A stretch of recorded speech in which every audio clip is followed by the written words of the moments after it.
Hello friends, welcome to this session. I am your educator Sudhir Kumar और इस particular video lecture में हम बात करेंगे scope and importance of pharmaceutical microbiology. इसके प्रीवियस वीडियोस में हमने बात की थी इंट्रोडक्शन टू माइक्रोबायोलॉजी और हिस्ट्री ऑफ माइक्रोबायोलॉजी में, राइट। तो हम बिगिन करते हैं सेशन को। So let's begin. Scope or importance of pharmaceutical microbiology. The most important contribution of microbiology to the pharmaceutical industry is the development of antibiotics. तो सबसे important contribution क्या है माइक्रोबायोलॉजी का फार्मेसी फील्ड में, कि माइक्रोबायोलॉजी से ही एंटीबायोटिक्स डेवलप हुई हैं। माइक्रोबायोलॉजी, हम इसमें माइक्रोब्स की स्टडी करेंगे और माइक्रोब्स ही हैं जो कि एंटीबायोटिक्स को प्रोड्यूस करती हैं, एंटीबायोटिक्स को बनाती हैं। हम उस एंटीबायोटिक को इंडस्ट्रियल स्केल पे हम उसको रिमूव कर लेते हैं, फिर उसमें हम डेरिवेटिव्स ऐड करके हम एंटीबायोटिक्स बनाते हैं, right. Next, antibiotics are the product of microbial metabolism. तो एंटीबायोटिक बनेगी कहाँ से? एंटीबायोटिक बनेगी माइक्रोब्स जब मेटाबॉलिज्म करेंगे। और अब रिसेंटली उसमें बहुत सारे जेनेटिकल मैनिपुलेशन करके हमने क्या किया है, और भी डिफरेंट तरह के ड्रग बना लिए हैं। तो सबसे ज़्यादा इम्पॉर्टेंट क्या है माइक्रोबायोलॉजी का रोल फार्मेसी में? डेवलपमेंट ऑफ ड्रग्स हम कह सकते हैं शॉर्ट फॉर्म में। Next, vaccine are also important contribution of microbiology toward development of drugs. The production of vaccines against bacterial disease usually require growth of large amount of bacteria. तो vaccines एक ऐसा चीज़ है जो कि माइक्रोबायोलॉजी दे रही है एक फार्मेसी इंडस्ट्री को, बिकॉज अभी हाल ही में अभी 1 साल हुआ है कोविड को आए हुए, और हम लोगों ने देखा कि वैक्सीनेशन प्रोग्राम चला एक लार्ज स्केल पर। तो वैक्सीनेशन प्रोग्राम के लिए वैक्सीन बनी और उस वैक्सीन को बनाने के लिए माइक्रोबियल कल्चर करना पड़ा, राइट। तो इसमें ये है कि वैक्सीन को प्रोड्यूस करने के लिए हमें बहुत सारे अमाउंट में बैक्टीरिया को ग्रो करना पड़ता है लैब कंडीशन में। हम पढ़ेंगे फ्यूचर वीडियोस में कि ये किस तरीके से किया जाता है, माइक्रोब्स का ग्रोथ कैसे होता है मीडिया में and all that, okay. So next, steroids can also be obtained from micro organisms. तो माइक्रो ऑर्गेनिज्म से हम स्टेरॉइड्स भी ऑब्टेन करते हैं। Steroids are the certain type of drug. ये एक ड्रग है और इसका यूज़ बेसिकली एंटी इन्फ्लामेटरी होता है। अगर कहीं पे इन्फ्लामेशन है तो उसको ठीक करने के लिए स्टेरॉइड्स यूज़ किए जाते हैं, right. So next, apart from drug and bio product development, microbiology contribute towards quality control, quality assurance of a pharmaceutical laboratory. तो ड्रग और बायो प्रोडक्ट को डेवलप करने के अलावा माइक्रोबायोलॉजी का रोल कहाँ है? माइक्रोबायोलॉजी का रोल है क्वालिटी कंट्रोल और क्वालिटी एश्योरेंस में। हर एक फार्मास्यूटिकल इंडस्ट्री में क्वालिटी कंट्रोल डिपार्टमेंट होता है, जहाँ पे हर एक ड्रग की, हर एक सिरप हो गया, ऑइंटमेंट हो गया, पाउडर हो गया, इन सब चीज़ों का स्टेरिलिटी टेस्ट किया जाता है कि उसमें minimum number of microbial load हो, कोई ऐसा माइक्रोबियल लोड ना हो उस पर्टिकुलर फार्मास्यूटिकल प्रिपरेशन में कि वो ह्यूमन यूज़ के लिए फीजिबल ना हो, ह्यूमन को हार्म ना करे। तो इसीलिए before the delivery of the product, pharmaceutical industry ये इंश्योर करती हैं कि हमारे प्रोडक्ट में किसी भी तरह का माइक्रोबियल कंटामिनेशन ना हो, राइट। तो माइक्रोबायोलॉजी एक क्वालिटी कंट्रोल और क्वालिटी एश्योरेंस वर्ड भी इसमें आता है। Next, prevention of microbial contamination of drugs, injectable, eye drops, nasal solutions and inhalation product is undertaken following pharmacopoeia guidelines. तो इसके अलावा फार्मास्यूटिकल माइक्रोबायोलॉजी में आप पढ़ोगे कि किस तरीके से हम माइक्रोबियल कंटामिनेशन को प्रिवेंट कर सकते हैं, किस तरीके से हमें रोकना है कि किसी भी पर्टिकुलर प्रिपरेशन में माइक्रोबियल कंटामिनेशन ना आए। जैसे कि ड्रग हो गया, इंजेक्टेबल्स हो गए, इंजेक्शंस हो गए, eye drop, nasal solutions, inhalation products, इन सब में मिनिमम माइक्रोबियल लोड होना चाहिए। और जो कि ह्यूमन कंजप्शन में हार्मफुल ना हो, ह्यूमन के यूज़ में ह्यूमन को हार्म ना करे, right. So moving on to the next slide. थोड़ा सा हम बैक्टीरियल ग्रोथ कर्व को समझेंगे, ये आपका टॉपिक है सिलेबस में। फ्यूचर वीडियो में हम जब इसकी वीडियो बनाएंगे तो डिटेल में डिस्कस करेंगे, अभी थोड़ा सा डिस्कस करते हैं। बैक्टीरियल ग्रोथ कर्व में आप देख रहे हैं एक्स एक्सिस पे टाइम दिखा रहा है और वाई एक्सिस पे कितने बैक्टीरिया हैं, number of viable bacteria, right. तो इसमें 4 फेजेस होते हैं basically, lag phase, exponential growth phase, stationary phase और डेथ फेज। तो अब स्कोप और इम्पोर्टेंस में ये बताने का पर्पस क्या है ये थोड़ा समझिएगा। सबसे पहले अगर हम किसी कल्चर वेसल में बैक्टीरिया को ग्रो कराते हैं तो हम उसमें पहले बैक्टीरिया के न्यूट्रिशन के लिए कोई मीडिया डालेंगे, मीन्स फूड, बैक्टीरिया का फूड। तो इनिशियल कंडीशन में क्या होगा, बैक्टीरिया का अमाउंट बहुत कम है और फूड बहुत ज़्यादा है, तो लैग फेज रहेगा। फिर धीरे धीरे क्या होगा कि बैक्टीरियल पॉपुलेशन डिवाइड करेगी, तेज़ी से मल्टीप्लाई करेगी, क्योंकि फूड अधिक है, अधिक मात्रा में फूड अवेलेबल था कल्चर मीडिया में, और ग्रोथ बहुत तेज़ी से हुई। तो हमें कैसा फेज़ मिला, एक्सपोनेंशियल फेज़ मिला। फिर उसके बाद में एक ऐसी कंडीशन आएगी जिसको हम बोलेंगे स्टेशनरी फेज़। तो इस स्टेशनरी फेज़ में ऐसा क्या होता है, मतलब इसमें जितने नंबर ऑफ सेल्स बैक्टीरिया के डिवाइड होते हैं उतने ही बैक्टीरिया के सेल की डेथ भी हो जाती है। तो मतलब प्लस माइनस इक्वल हो जाता है, तो हम इसको स्टेशनरी फेज बोल देते हैं। और इसी फेज में कंपटीशन होता है बैक्टीरिया में, एक बैक्टीरियल सेल और दूसरे बैक्टीरियल सेल में कंपटीशन होता है और सर्वाइवल के लिए वो प्रयास करते हैं। तो इसी फेज में देखा गया है कि बहुत सारे माइक्रोबियल मेटाबॉलिज्म के प्रोडक्ट्स मिलते हैं। इसी फेज में बैक्टीरिया एंटीबायोटिक प्रोड्यूस करता है, स्टेरॉइड प्रोड्यूस करता है और बहुत सारे ऑर्गेनिक सॉल्वेंट प्रोड्यूस करता है। लेटर ऑन क्या होता है कि जब कल्चर मीडिया में आपका न्यूट्रिशन ख़त्म हो जाता है, न्यूट्रिशन डेफिशिएंट कल्चर मीडिया हो जाता है, तो क्या होता है कि डेथ फेज आता है और इसमें बैक्टीरिया की पॉपुलेशन बहुत तेज़ी से डिक्लाइन होती है, गिरती है, राइट। तो इस ग्रोथ कर्व को समझाने का पर्पस था कि स्टेशनरी फेज में एंटीबायोटिक का प्रोडक्शन, स्टेरॉइड्स का प्रोडक्शन, बहुत सारे ऑर्गेनिक सॉल्वेंट्स हैं, अमाइनो एसिड्स हैं, उनका प्रोडक्शन इसी फेज में बैक्टीरिया करते हैं, राइट। इसके अलावा आप देख सकते हैं कि 1940 से लगा करके अब तक बहुत सारे एंटीबायोटिक्स हम लोगों ने आइसोलेट किए हैं। स्टार्ट किया गया था पेनिसिलिन से, फिर स्ट्रेप्टोमाइसिन, सिफेलोस्पोरिन्स, और बढ़ते हैं तो नियोमाइसिन, टेट्रासाइक्लिन 1950 तक। 1960 तक आप देख रहे हैं कि नैलिडिक्सिक एसिड और टिनाडाजोल, लेटर ऑन जेंटामाइसिन। तो ऐसे ये बहुत लंबी लिस्ट है और इनको हमने कहाँ से आइसोलेट किया है, तो आगे आप बैक्टीरिया के नाम देख रहे हैं।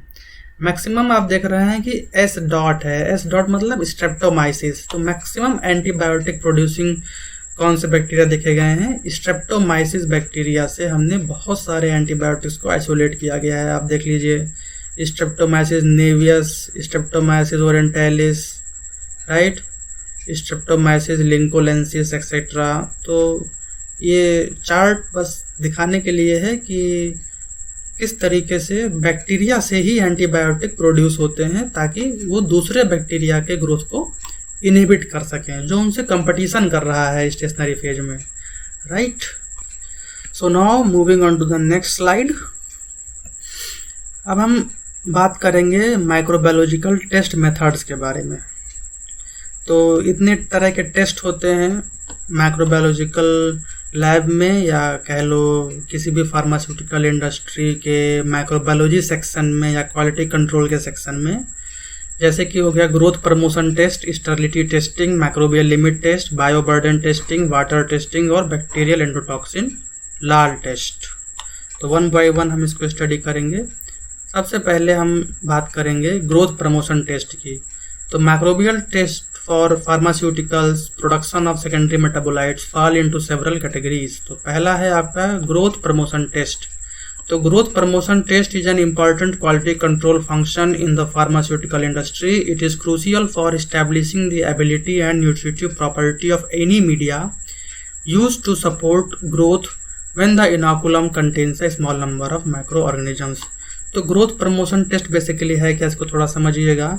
सबसे पहला है कि ये क्वालिटी कंट्रोल का एक स्टेप है, ठीक है।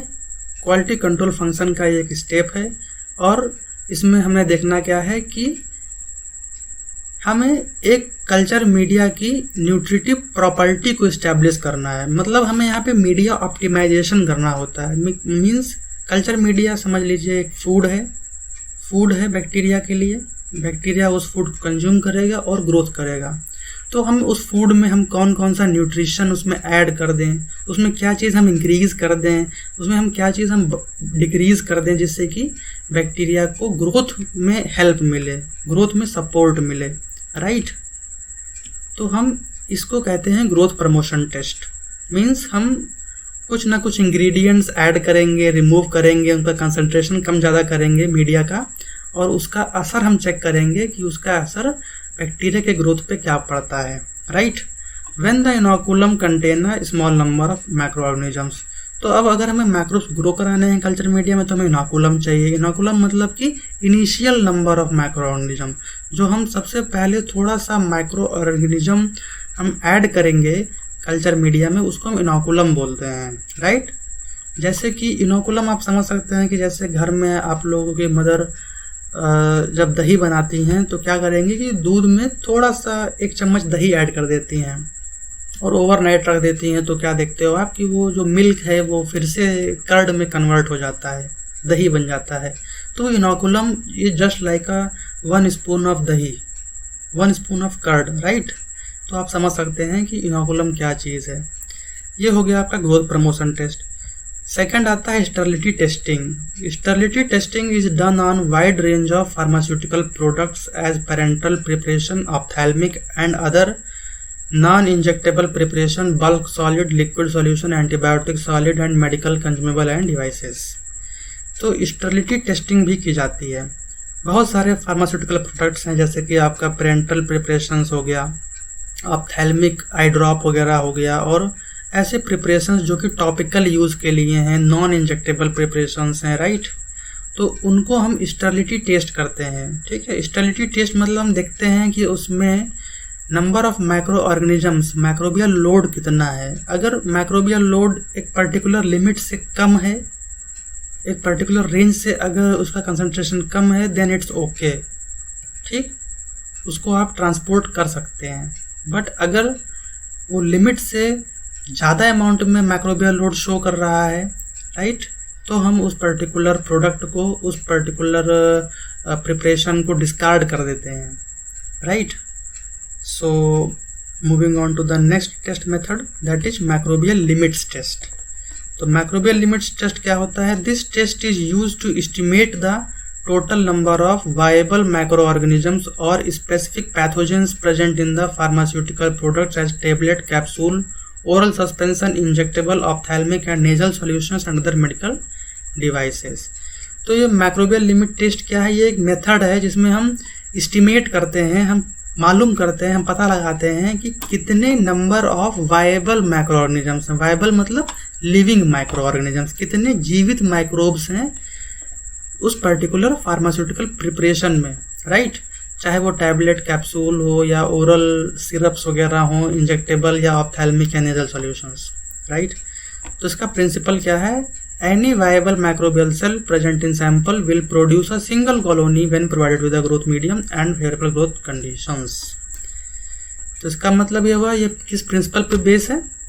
ये इस प्रिंसिपल पे बेस है कि अगर हमारे प्रिपरेशन में अगर मैक्रोब्स प्रेजेंट हैं, तो अगर हम उस प्रिपरेशन को इंट्रोड्यूस करेंगे अपने कल्चर मीडिया में, तो उसमें एक सिंगल कॉलोनी भी अगर आती है हमारे कल्चर मीडिया पे, तो हम ये मानेंगे कि हाँ, इसमें बैक्टीरियल ग्रोथ या फंगल ग्रोथ है, राइट।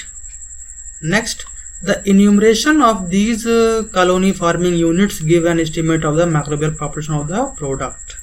तो जब आप एक कल्चर प्लेट पे बैक्टीरिया को ग्रो कराओगे तो वो कॉलोनी के फॉर्म में आएगा, राइट।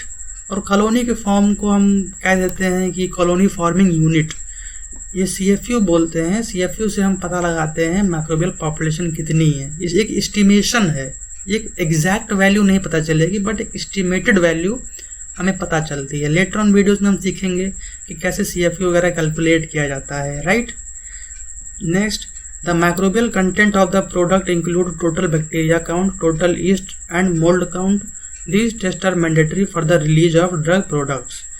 तो हमें क्या करना होता है, किसी भी पेरेंटल प्रोडक्ट या किसी भी ड्रग को मार्केट में लाने से पहले क्वालिटी कंट्रोल सेक्शन में, इंडस्ट्री के क्वालिटी कंट्रोल सेक्शन में उसका माइक्रोबियल कंटेंट पता किया जाता है कि उस पर्टिकुलर प्रिपरेशन में बैक्टीरियल काउंट कितना है, टोटल ईस्ट कितना है, मोल्ड काउंट कितना है, राइट। अगर वो रेंज के कम है, अगर वो लेस देन द रेंज है तो इट्स फाइन, ठीक है। और अगर वो रेंज से ज़्यादा अमाउंट में है, जैसा कि फार्माकोपिया में मेंशन है, उसके अकॉर्डिंग अगर उसमें ज़्यादा अमाउंट में माइक्रोबियल लोड है तो फिर उसको डिस्कार्ड करना होता है। और ये टेस्ट क्या है, ये मैंडेटरी हैं, they are mandatory, they have to be performed, ठीक है। किसी भी ड्रग प्रोडक्ट को रिलीज करने से पहले ये रूल्स, ये टेस्ट करने बहुत ही नेसेसरी होते हैं, राइट। सो हम आगे बढ़ते हैं। आगे हमारा नेक्स्ट है बायोबर्डन टेस्टिंग। तो बायोबर्डन टेस्टिंग क्या है? Bioburden of raw material and finished pharmaceutical products help to determine whether the product complies with the requirement of the US pharmacopoeia. Bioburden is the total number of microorganisms present on the product prior to sterilization. तो bioburden testing में आपको ये समझना होगा कि ये सबसे पहले यूएस फार्माकोपिया का पार्ट है, ठीक है। इंडियन फार्माकोपिया में बायोबर्डन टेस्टिंग जैसी कोई चीज़ मेंशन नहीं है, यूएस फार्माकोपिया में ये चीज़ मेंशन है, राइट। तो क्या कहता है? It is a raw material and finish pharmaceutical products. मतलब इसमें हम रॉ मटेरियल का भी स्टरलाइटी टेस्टिंग करते हैं कि उसमें कितना माइक्रोबियल लोड है, और एक बार जब हमारा प्रोडक्ट बनकर तैयार हो जाता है हम फिर उसमें चेक करते हैं कि कितना माइक्रोबियल लोड है, राइट। तो दिस इज बायोबर्डन टेस्टिंग। बात करते हैं नेक्स्ट की। नेक्स्ट है water testing. Water is one of the major commodities consumed by the pharmaceutical industry. Total viable count is studied to rule out microbial contamination. Tests for presence of coliforms, E. coli and any other pathogens as Pseudomonas, Clostridia, Salmonella, Staphylococcus etc. are performed. तो water testing क्यों important है? Because बहुत सारे commodities, मतलब होता है कि use, ठीक है, कह सकते हैं यूजफुल प्रोडक्ट। वाटर क्या है? Water is a major commodity. तो फार्मास्यूटिकल इंडस्ट्री में चाहे आपको सिरप बनाना हो या इंजेक्शन बनाने हो, जितने लिक्विड प्रिपरेशंस हैं, ठीक है, उसमें वाटर का बहुत बड़ा रोल है, उसमें वाटर यूज़ किया जाता है। तो उस वाटर का स्टेराइल होना बहुत ज़रूरी है। अगर उसमें माइक्रोबियल कंटामिनेशन रहेगा उस वाटर में, तो अगर उसे जब ह्यूमंस यूज़ करेंगे, जब वो पॉपुलेशन पे यूज़ किया जाएगा, तो उसके एडवर्स इफेक्ट हो सकते हैं। तो इसीलिए वाटर टेस्टिंग बहुत नेसेसरी है। हम कौन सा क्वालिटी का वाटर प्रिपरेशंस को बनाने में इस्तेमाल कर रहे हैं, ये बहुत ही इम्पॉर्टेंट होता है, ठीक है। तो हम माइक्रोबियल कंटामिनेशन चेक करते हैं कि जो वाटर हम यूज़ कर रहे हैं प्रिपरेशन के फॉर्मेशन में, उसमें कितना माइक्रोबियल लोड है, राइट। तो इसमें हम देख पाते हैं वाटर में बहुत सारे माइक्रोब्स होते हैं जो कि वाटर में पाए जाते हैं, जैसे ई कोलाई हो गया, कॉलीफॉर्म हो गया, स्यूडोमोनास स्पीसीज, क्लास्ट्रीडिया, सैल्मोनेला। इन सबको हम आइडेंटिफाई करते हैं कि वाटर में प्रेजेंट है या नहीं है। नेक्स्ट हम देखते हैं बैक्टीरियल एंडोटॉक्सिन। ये भी एक टेस्ट मेथड है जो कि माइक्रोबायोलॉजी सेक्शन में परफॉर्म किया जाता है। इसको हम लाल टेस्ट भी बोलते हैं। बहुत से लोगों ने लाल टेस्ट के बारे में सुना होगा, बट हम लोग थोड़ा सा पेरिफेरल देखेंगे क्या होता है। तो जैसे कि इसमें आपने देखा है बैक्टीरियल एंडोटॉक्सिन टेस्ट या लाल टेस्ट। तो एंडोटॉक्सिन क्या होता है पहले समझिएगा।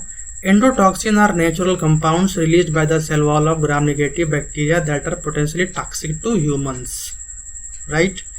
तो एंडोटॉक्सिन्स क्या है? एंडोटॉक्सिन्स वो नेचुरल कंपाउंड है जो कि ग्राम नेगेटिव बैक्टीरिया के सेल वॉल से रिलीज होता है, और ये एंडोटॉक्सिन हम ह्यूमंस के लिए जहरीला है, नुकसानदायक है, हार्मफुल है। ये जो एंडोटॉक्सिन होते हैं ये होते हैं पायरोजेनिक। इसका मतलब ये ह्यूमंस में फीवर कॉज करेगा, हाई फीवर, 104 डिग्री का फीवर हो सकता है, राइट।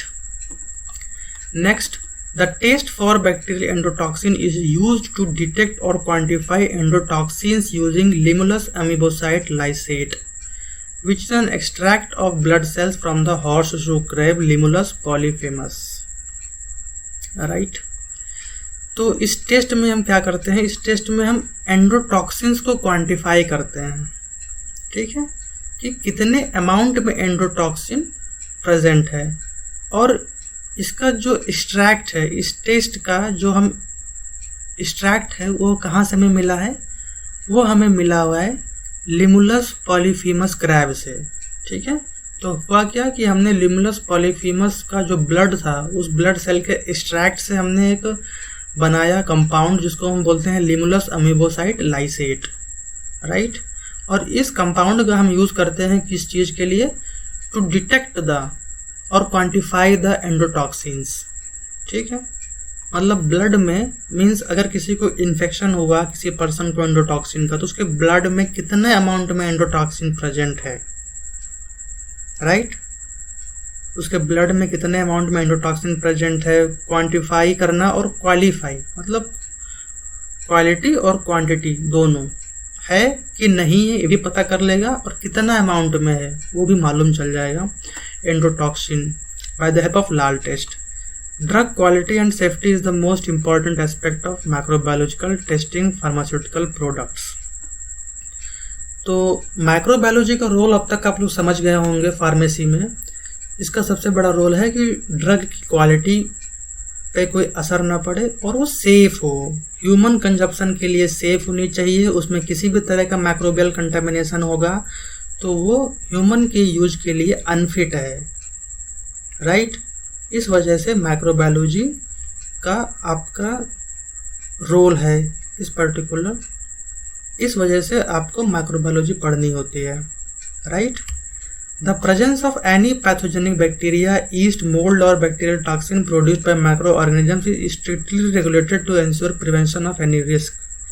तो अगर कोई भी पैथोजेनिक बैक्टीरिया होगा या कोई pathogenic east, mould, bacterial toxin होगा हमारे प्रिपरेशन में, तो वो जो पर्सन उसको यूज़ करेगा वो तो यूज़ करेगा कि उसको फ़ायदा होगा, बट उसको और नुकसान हो जाएगा, उसको बॉडी में साइड इफ़ेक्ट आएंगे। तो इस वजह से माइक्रोबायोलॉजी बहुत इम्पॉर्टेंट रोल प्ले करता है in the development of drug, in the safety of drug, right. So now points to remember. First point, micro organisms are use in the production of antibiotic, vaccine, steroids. तो पहली बात आपको याद रखनी है कि हम माइक्रो ऑर्गेनिज्म से ही एंटीबायोटिक्स, वैक्सीन और स्टेरॉइड बनाते हैं, right. Second point, microbial testing of pharmaceutical products is strictly followed as per pharmacopoeia guidelines. तो फार्मास्यूटिकल प्रोडक्ट की जो हमें टेस्टिंग करनी है माइक्रोबियल की, वो आपके फार्माकोपिया में मेंशन है, उसी गाइडलाइन को फॉलो करते हुए आप माइक्रोबियल टेस्टिंग करते हो, right. Growth promotion test establish the potential of any media to support growth when the inoculum contains a small number of micro organisms. तो थर्ड है आपका growth promotion test. Growth promotion test ये बताता है कि media के potential को determine करता है, उस पर्टिकुलर मीडिया में वो क्वालिटी है, वो इंग्रेडिएंट्स अवेलेबल हैं कि नहीं है, जो कि एक small amount of micro organism को एक बड़े पॉपुलेशन में बदल सके। अगर मीडिया में ही वो इंग्रेडिएंट्स की कमी होगी तो फिर आप स्मॉल नंबर ऑफ माइक्रोब से उसको बड़े नंबर पे ग्रो नहीं कर पाओगे। भाई हमें बहुत से लार्ज अमाउंट में एंटीबायोटिक बनानी है, बहुत से ज़्यादा अमाउंट में हमें स्टेरॉइड प्रोड्यूस करना है, तो हमें बहुत ज़्यादा अमाउंट में माइक्रोब्स चाहिए, राइट। तो इसलिए हमें ग्रोथ प्रमोशन टेस्ट सबसे नेसेसरी हो जाता है, ताकि हम उसमें मीडिया के क्वालिटी को इम्प्रूव कर सकें या मीडिया ऑप्टिमाइजेशन कर सकें, ज़्यादा बेटर वर्ड है। Next, microbial limit testing and sterility testing are used to identify the microbial load of the product. बाकी जो माइक्रोबियल लिमिट टेस्ट है, स्टेरिलिटी टेस्ट है, इसके हेल्प से हम क्या आइडेंटिफाई करते हैं कि हमारे फार्मास्यूटिकल प्रोडक्ट में माइक्रोबियल लोड कितना है, राइट। सो इसी के साथ में इस पर्टिकुलर वीडियो को हम यहीं पे एंड करते हैं। आई होप कि आपको यह लेक्चर बहुत ही अच्छा लगा होगा और समझ में आया होगा। अगर कोई डाउट हो तो आप कमेंट सेक्शन में पूछ सकते हैं, और इस वीडियो को लाइक करिए, दोस्तों में शेयर करिए, और इस चैनल को ज़रूर से ज़रूर सब्सक्राइब कर लीजिए ताकि आपको फ्यूचर में ऐसे वीडियोस मिलते रहें। Thank you for watching.